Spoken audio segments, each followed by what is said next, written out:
mystery guest. He is the editor-in-chief of this fine magazine, George, the nation's largest political magazine. He and the editors of George have a new book out, just came out today, the Book of Political Lists. Very funny, very interesting. Please welcome John F. Kennedy, Jr.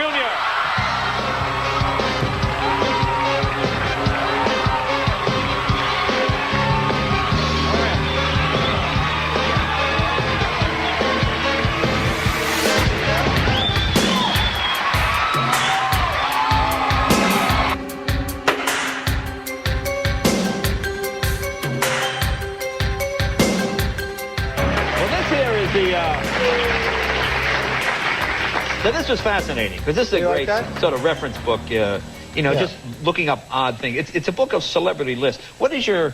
political I'm sorry, political list. Political, celebrity. It's almost the same. What is your favorite? What is your favorite? Well, there's a lot of them. I mean, we tried to basically have a kind of a resource book about politics that also had some funny things in there, and so that the whole problem with politics is people often think that it's dull and boring, and they don't really appreciate some of the drama or some of the history or some of the funny parts. So there are everything from code names of presidents to Jimmy Carter's list of 10 favorite desserts that he insisted to Richard Nixon's protocol at state dinners. What was the women? What was it? The women that ran for president. Women who ran for president who couldn't vote for themselves. Well, that's what's fun. It makes you realize there's nothing new, really, under the sun. Well, I mean, everything that's been done has sort of been done. But it's very funny, just odd facts about various political figures. Well, listen, it's of course the Book of Political Lists, and of course George the magazine. Thanks so much for coming. It's really a pleasure to meet you.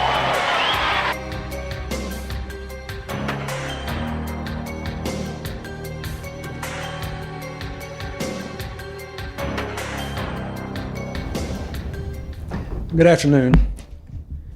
I have just met with the White House staff to basically talk with them a little bit about the death of my friend of 42 years, Vince Foster.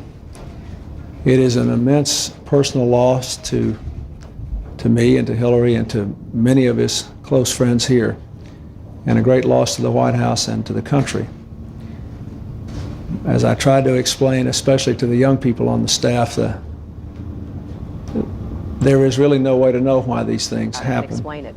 Is this vast right-wing conspiracy that has been conspiring against my husband since the day he announced for president. Breaking tonight, new fallout from Donald Trump's latest attack on Hillary Clinton.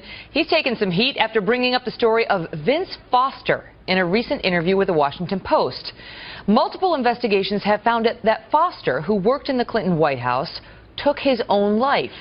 But critics are saying Mr. Trump was trying to suggest something else when he told the Post, quote, whether it's Whitewater or whether it's Vince or whether it's Benghazi, it's always a mess with Hillary. And he went on from there. Really classify them all as scandals, and I think there's been some mistake in doing that. The Paula Jones thing is a scandal. Jennifer Flowers is a scandal. What disturbs me most about this administration is that they have engaged in a pattern of abuse of power. And this abuse of power is very threatening, I believe, to all our civil liberties. This is one of the reasons why, on the Foster case, I've pursued this, not because it's an interesting unsolved mystery, but because time and again, we know that there's evidence of wrongdoing, that there were officials who knew that there were evidence of wrongdoing, and nothing has been done. We know that 4 of the paramedics did not believe it was a suicide, 2 were very forceful in saying that it was a murder, 1 classified the death in his official report as such. We know another one says very categorically, and there's some evidence to support this, that there was a bullet hole or trauma to Foster's neck. We know that there was a medical examiner who was used by the White House, Dr. Cyril Wecht, who told the Senate Banking Committee, you need to do a second autopsy here. Overwhelming problems. I've never seen a case like this before. He said for a VIP where there's so much missing evidence on critical issues. Say this. So the way that it works, so he's 48, father of 3. He had been really a big deal and considered a white knight, a good guy in Arkansas. And he was Hillary Clinton's mentor at the Rose Law Firm. He comes to Washington to help them out. He's put in as deputy White House counsel. He's doing the stuff there, and he stinks at it. It's going very poorly. He's helping these people get ready for confirmation. Their confirmations go down in flames.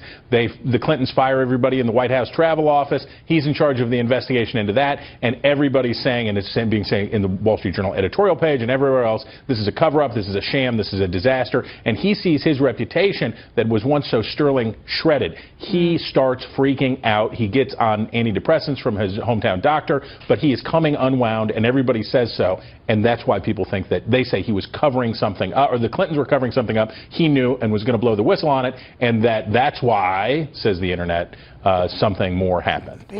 It was an out-of-control week, and then you tap on Congressman, the former director of the FBI leaked it out. That was amazing, Sam, that he admitted he leaked it. It's like, oh my gosh. Bro, that's Are you kidding me? That's you got the fact that he's like, he's a disgruntled employee, and we've all been fired, and you hate your boss when you get fired, and you're like, I'm going to get him back. But generally, your husband or wife says, oh, go have a beer and look for a new job. He leaks out a memo. That poor law professor at Columbia is probably like, dude, what did you bring my name into this for? And then we find out that the Obama White House's attorney general was trying to clamp down on his speech about Hillary's investigation. Oh, Sam, you know that, hey, it's awfully strange that Mr. Clinton bumped into Miss Lynch there in, I guess it was, Vegas or Phoenix or somewhere out there? Phoenix, Arizona. The day before she may be indicted, they just happened to pass, and it wasn't a terminal, Sam, it was on a tarmac. They expect us to think that it's like Bill was driving by and said, hey, there's my girlfriend, Roletta, stop the plane, I got to talk to Roletta right now. I guarantee you they had the conversation. And he basically said, Mrs. Lynch, call your attack dog off. We have killed people. We killed Vince Foster.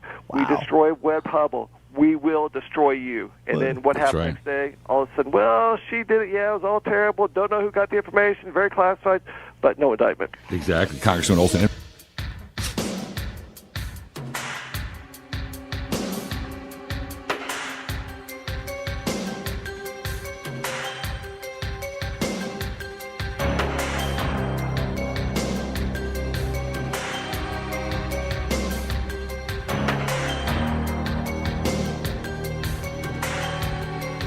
They always tell you in politics, you got to watch who you follow.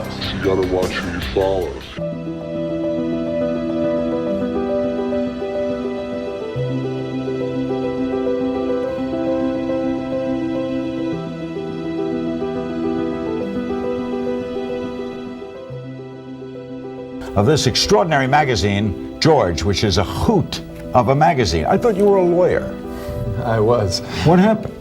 Well, we decided, I mean, actually taking cue from folks like yourself and you around the 1992 election, that there was an opportunity here to change the definition of a political magazine.